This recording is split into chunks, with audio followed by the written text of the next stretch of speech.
Hey everyone! Today on the plastic canvas we're painting the Underlord from Arcadia Quest Inferno by Simon Games.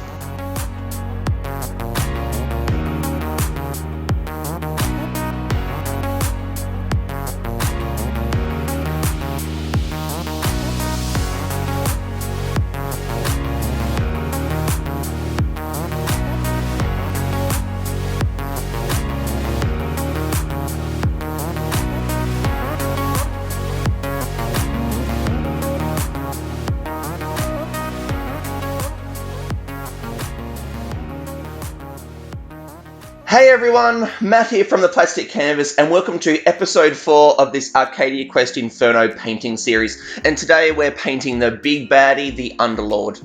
Now the first thing to note is that this video has been heavily edited because this guy is by far and away the most challenging mini that I've painted so far. And so because of that, he has easily taken me the most amount of time to paint. So he's, in terms of size, there's probably a couple from Mansions of Madness that were a similar physical size. But the detail and the techniques that go into painting this guy make him easily the most challenging one so far. So all of the steps that I actually went through to paint him are in this video, but they've all just been snipped just to show bits and pieces of each of them, so you know what I'm doing, you know the order that I'm painting things in, paint consistency, all that sort of stuff. But it shortens the length of the video because if I left all of the footage in even sped up, this video would easily be an hour and a half long, and that's just way too long. So just to condense it a bit, shorten it, make it easier to watch, yes, just snipped bits and pieces out of each of the steps so you can see what I'm doing, but it doesn't make it too long. Now, seeing as this guy is the most challenging mini that I've painted so far, I do have quite a few things to talk about with this one because this did take a lot of the techniques that I've learnt so far, all within the one mini. And the first is just to do with the order in which I painted a couple of things here. So you can see I use my airbrush to base coat the rocks, and I haven't touched the actual Underlord himself. Now the reason that I did that is because I thought, well, if I spray both of them, I'm going to get overspray from one of them onto the other, and then I'm going to need to touch that up with a brush. It's probably just easier if I just spray the rocks because I wanted to do the throne first, because as you can see it's quite a large portion of the mini.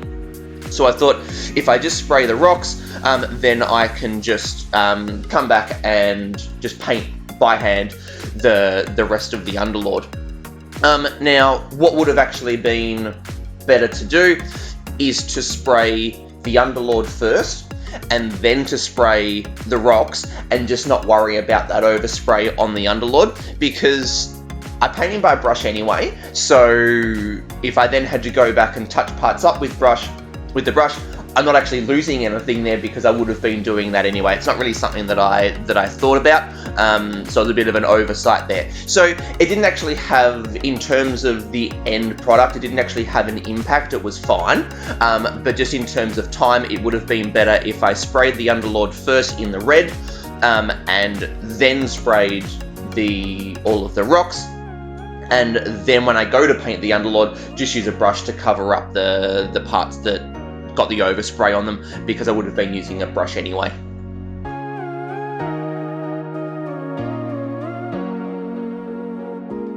Now you can see here I'm getting towards the end of the dry brushing for the highlighting of all of the rocks.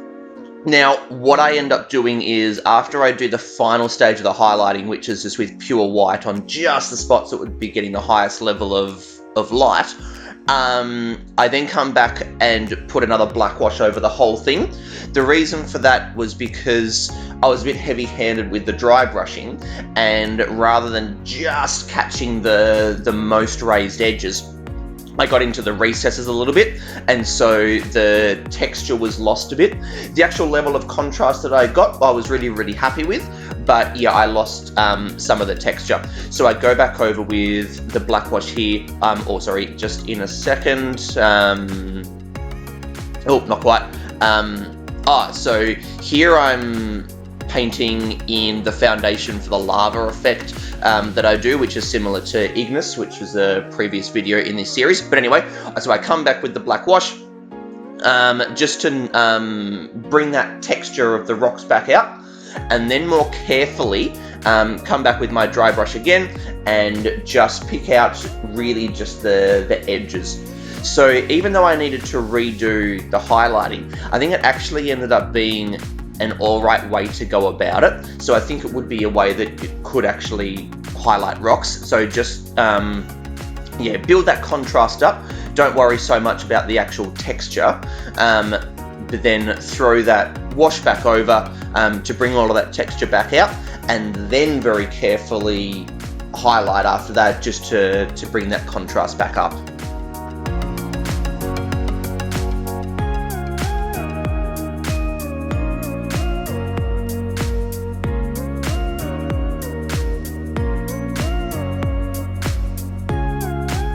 Now through this part here, I had to paint a couple of things that I wasn't really planning on at this stage, because with the lava, which is going to be where all of the cracks have been painted white, I'm going to paint a glow effect coming off the lava, and so anything that is close to where that lava is going to be, I need to have it painted already so that I can put the glow effect over the top of that. So that's why I had to jump to painting the skulls, because I thought, well, I'm going to have to paint them first. And those, a couple of the sort of spears that are sticking out of the rocks there as well. So then I went ahead and I painted that skull up the top, just you know, because I had the paint out at the time. All right, so here's where I'm now putting that black wash back over all of the rocks. So yeah, it dulls everything back down a little bit, but it brings that texture back out. But some of that contrast still comes through. The brightest parts, the brightest highlights are still the brightest, and then it deepens those shadows a little bit even more. And yeah, so as I come back and re-highlight them, I just pick out the edges, and it brings that texture back out, and still has the contrast.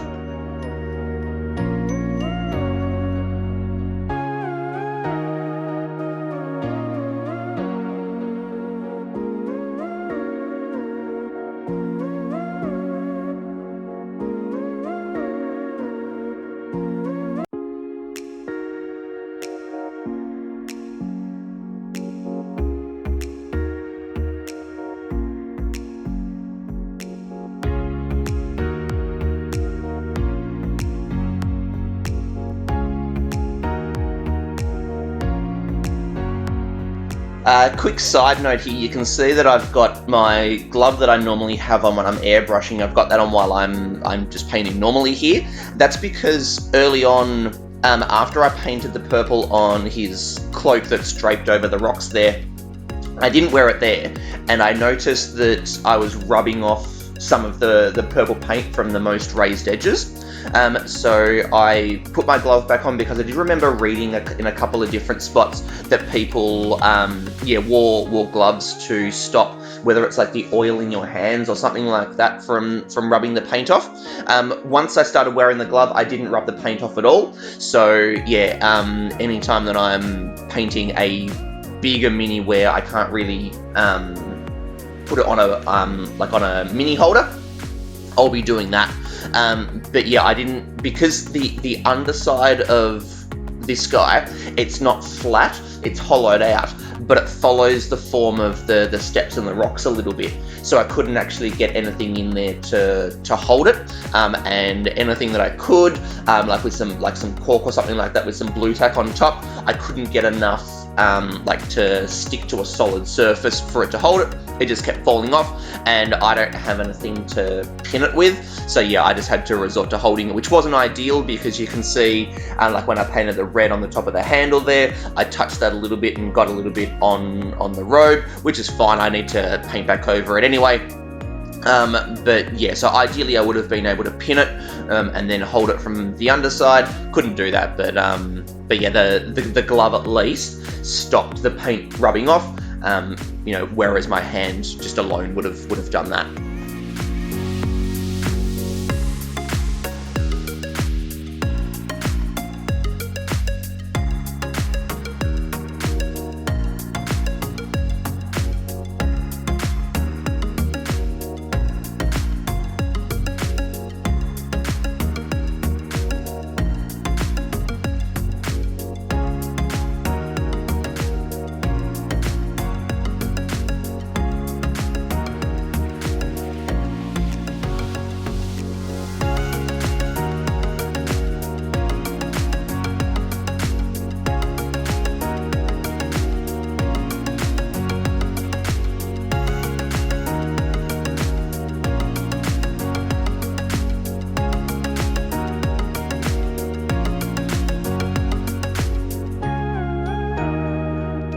Now, just this little bit here, I've painted this to look like a shield because to me it looked like a shield sitting within the rocks. But looking at some other paint jobs of this guy, it looks like some people have interpreted it as like a window or something like that with some light coming through from underneath. And I think even maybe in the game art it might look a bit like that. I wasn't sure exactly what it was supposed to be. So yeah, so I painted it as a shield because that's how it looked to me. But yeah, it looks like a couple of people have painted that in different ways. So I've just started painting the lava here. Now there are quite a few steps that go into painting the lava. If you want like a proper explanation of all of the things that I'm doing and the reasoning for the order of everything, check out the Ignis video, because basically that for him is the main portion of that mini. And so I'll leave that explanation in that video. Go check that out if you want to know how I'm doing everything. I'll just gloss over it here and move on to other bits. But yeah, check out the Ignis video if you want a better explanation.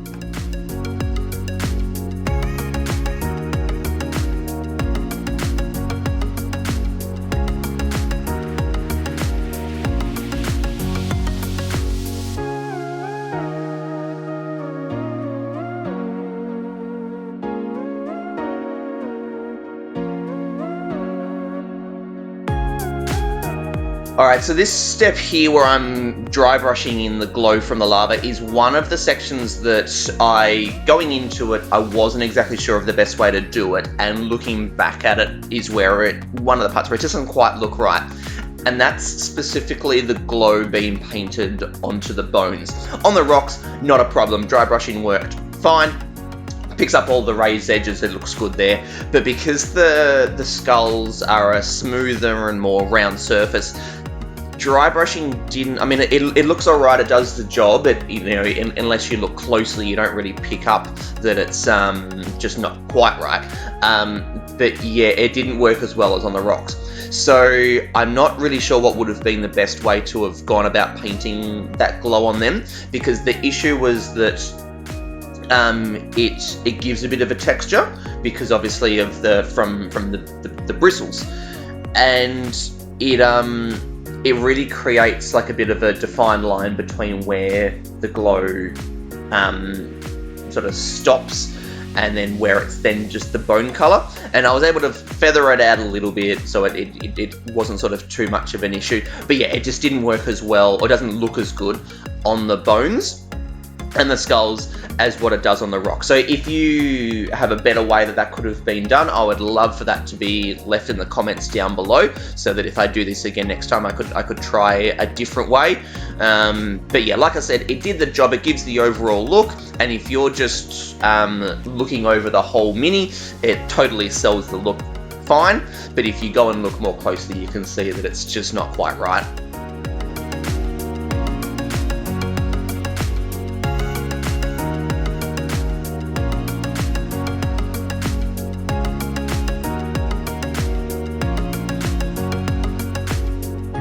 Now in the Ignis video, one of the things that I did note was that I didn't push the, so here with the yellow in the lava, this is to create the hot spots. I didn't push this contrast hard enough with Ignis. I did go back and fix it in that video, but yeah, that was one thing that I learnt from doing that. So I made sure that I pushed that contrast a lot more with the yellow for the Underlord here.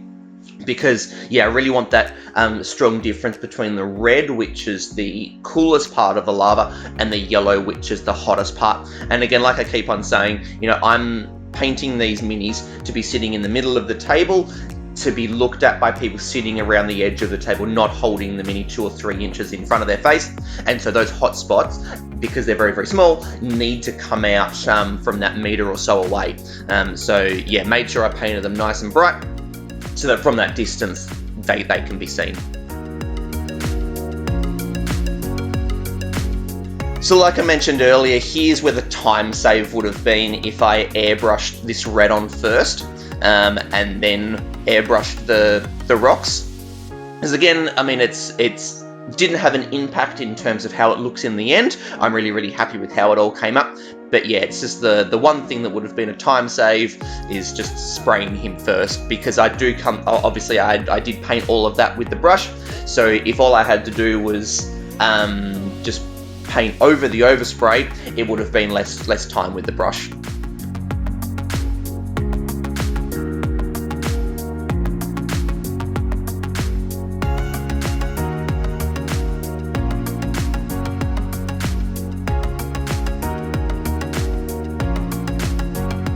Now, just a quick note on the red that I'm using here. With the other minions that I've painted in this game so far, I used Magma Red as their skin tone.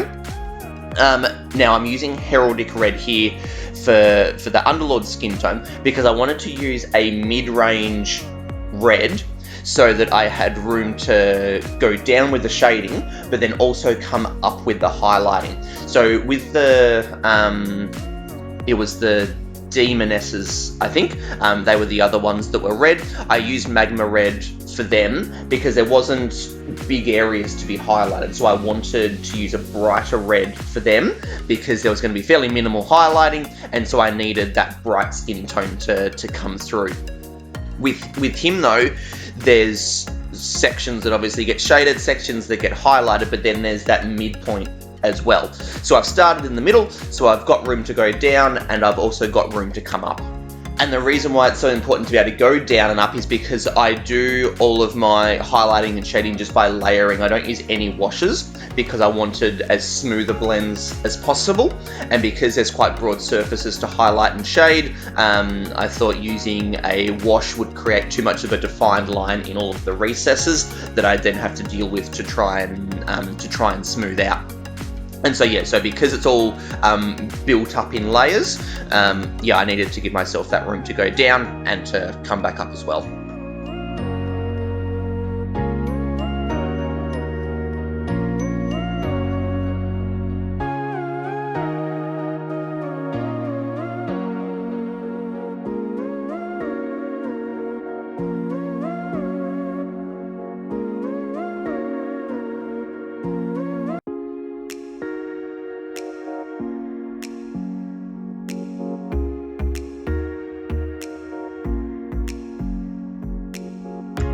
So here with the horns, I'm just painting them just straight skeleton bone. I do come back with a sepia wash later on to bring out the recesses in there.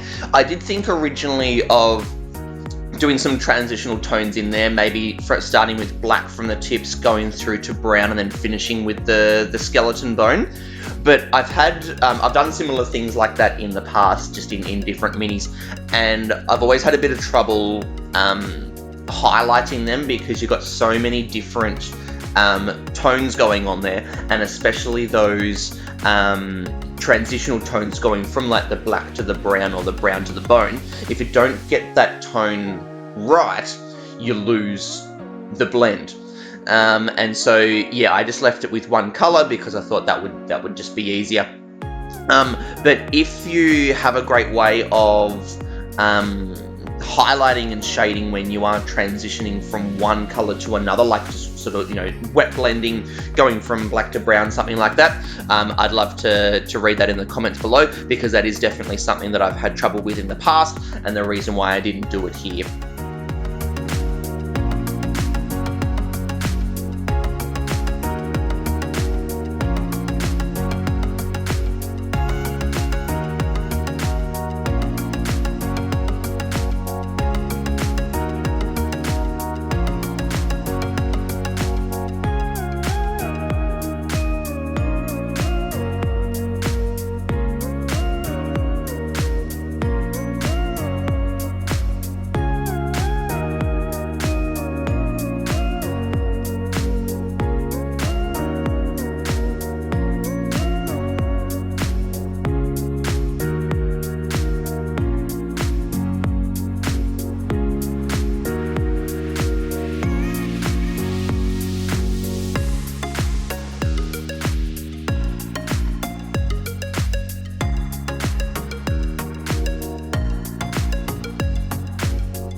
Now, it may be a little bit hard to tell exactly what I'm doing in this little part here, but all I'm doing is painting a brown line where the nail meets the skin, feathering that out, and then just repainting that brown line just so that it's solid.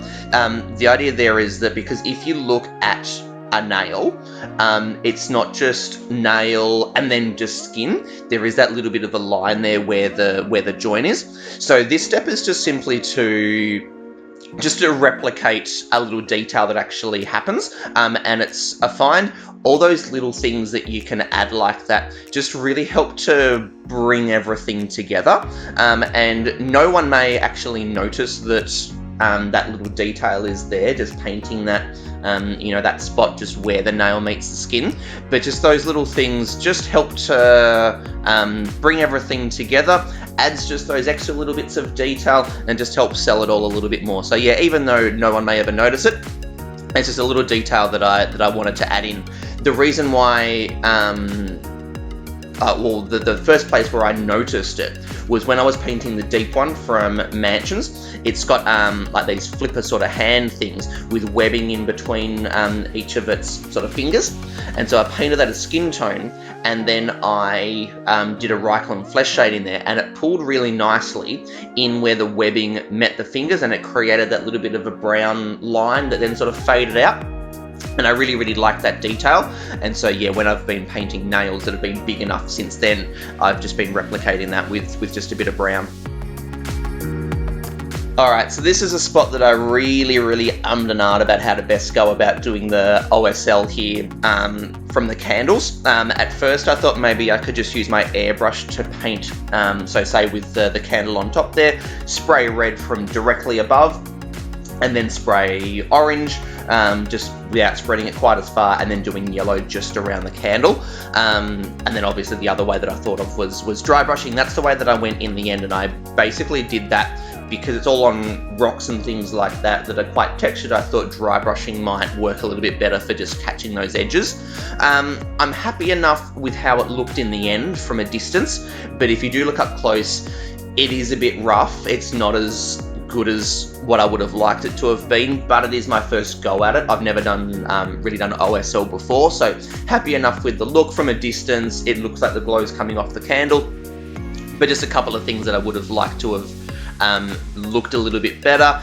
One being I spread the red glow a little bit too far, and where there's only red and no orange, it doesn't quite look right, and I think it's probably because in reality there wouldn't be just a red glow on something, it would at least be orange. So that'd be something to do a little bit differently next time. But yeah, it just looks a little bit rough. It's not a spot that I'm as happy with. But again, from a distance, it looks alright. It looks like the light's glowing on there, so it does the job. But yeah, one of those spots that for me, I would like to have done a little bit better. Alright, so on to shading and highlighting the robe here. Now this, quite a bit of time gets put into this, which obviously won't be reflected so much in the video, but yeah, so as you can see for the building up the shadows, I mixed the Twilight Purple, which was the same purple as the base coat, with a bit of black just to darken it, and then I really, really thin that paint down, lots and lots of water, so that every time I put some paint down in the recesses, it only made a little bit of a difference, and then I feathered those edges out to try and sort of blur the line between where the shadow ends and where the base coating starts, just to create those shadows. What I obviously need is a darker purple, because a deeper version of purple is not one that's more black, it's just a deeper purple, so I do need to go and get another one of them. But the highlighting I think works a lot better than the shadows, because I do have that brighter purple to go with. So all I'm doing here is, so I started with mostly Twilight Purple and mixed a little bit of Amethyst Purple in, and then again have it thinned down, pick out the edges, feather them out so that it creates a smooth transition between where the highlight ends and the base coat starts, and then just work around. And then when I come back to then do the next stage of highlighting, mix a little bit more of the amethyst purple in to make it gradually brighter and brighter and brighter, until you can see I'm now using just the amethyst purple, and I'm highlighting only the edges, just the most raised section, and again, this is mostly just for the contrast, so that yeah, it really brings out the difference between the brightest highlight and the deepest shadow. But yeah, so there's no washes going on here or anything like that. It's just really thin down paint so that I can feather the edges out easily, and try and create those smooth blends.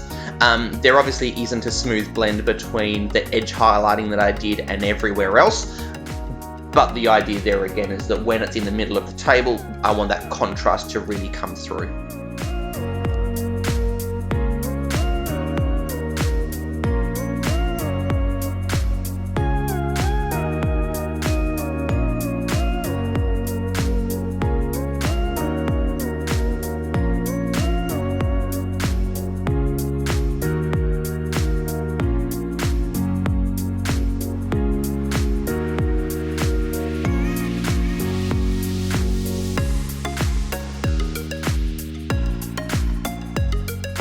Alright, here I'm just trying to create a bit of a chipped, scratched effect to the armor of the Underlord, just to make it look like he's been in a couple of battles. So I just took an old brush and just spread the bristles out, and then kind of essentially dry brushing that same base coat on that I had before the wash went on.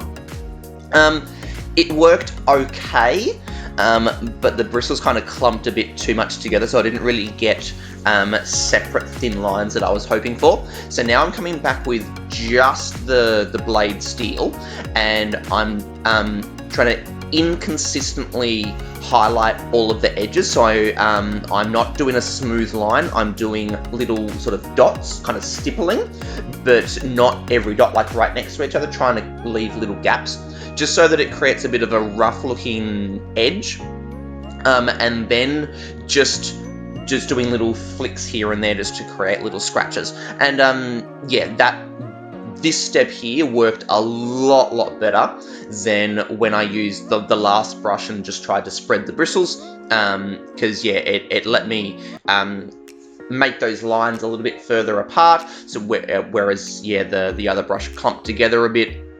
But yeah, being able to do those edges and create a rough edge look, yeah, really sort of sold the look. So I'm happy with that in the end, but yeah, that first attempt at it didn't work at all. And here I'm just trying to create a bit of a sort of a worn, leatherish kind of look, and I'm just taking the exact same approach. So just that stippling, highlighting on the edges, and then just creating some little flicks here and there. I wasn't as happy with this look in the end as with the steel, but again, it still does the job.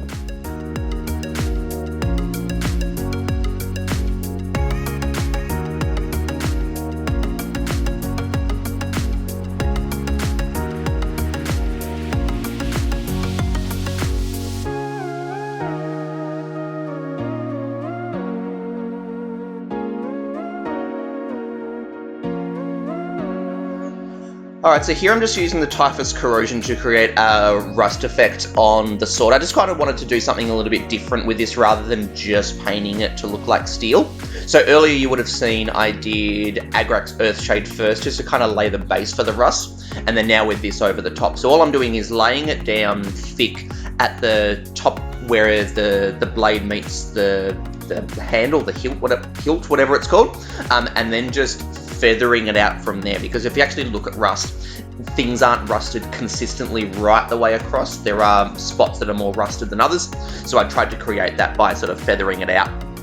And then you saw just there I was using the Riser Rust, which is a dry paint. That's the very first time using it. Clearly I didn't use it very well, because I don't really like the rust effect that I got. It's all right, but I think it could be done a whole lot better, so that's definitely something that I'm going to use more in the future. And the Blood for the Blood God there, again, first time using that as well. I'm happy with how that looks. That gives a really good blood effect. The goopiness of it and the reflection that you get looks really cool, so happy with that. But yeah, again, I wanted to do something a little bit more with the sword than just purely just painting it steel, and so that was just a way that I wanted to go about it. Alright, so here we are into shading the Underlord. So as you can see, I've gone to a deeper red than the heraldic red that I used as the base coat. So this is the clotted red. This is only a bit darker because when I painted the Royal Guard from Imperial Assault, where there is a video of that, I went to a deeper red than this, and it was too much. There was too much of a difference between the red that I used to shade and the red that I used to base coat. So I didn't want that to happen because, yeah, it went too far towards black. So I went for one that was just a little bit darker. So the way that I went about shading this guy is exactly the same as how I went about shading the robe. So using that clotted red, had it really, really thin down, and then just layered it up. So I just went around, put it into all of the recesses, and then feathered it out, worked all the way around the mini, and then came back to the starting point when it was dry, and then put a bit more in the recess, but then just didn't feather it out quite as far. Now, because the paint was so thin, every layer only made a little bit of a difference, so it gave me really, really good control over how deep the shadows got. And then I don't know if you saw, but I changed to bloodstained red, I think it is, which is my darkest red, and I just painted a thin line of that right in the middle of each of those recesses, and that just really helped to deepen it. And now I've gone to the magma red for the highlighting, which is the same red that I used to base coat the demonesses, and so here again, it's really, really thin down, so every layer only makes a little bit of a difference. So you can see I'm doing quite a few layers and just feathering it out, but every layer it just gets feathered a little bit less, so that it then creates a bit of a transition from the brightest highlight right at the top to then blend down into those shadows, so that there isn't that defined line between where the highlight ends and the shadow starts.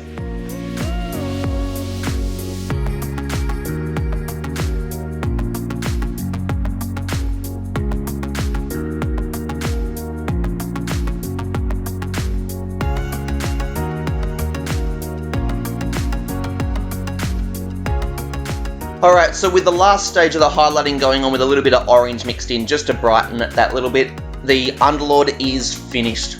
So thank you very, very much for spending some time watching me paint another mini. I loved painting this guy. He is by far and away the most challenging one that I've done, but the one that I am most happy with, really, really happy with how this came up. So I really, really hope you've gotten something out of this video that you can use in your own painting, or at the very least, you've just enjoyed watching me paint. As I always say, please do leave a comment down below, something that you liked about the video and something that you think can be improved.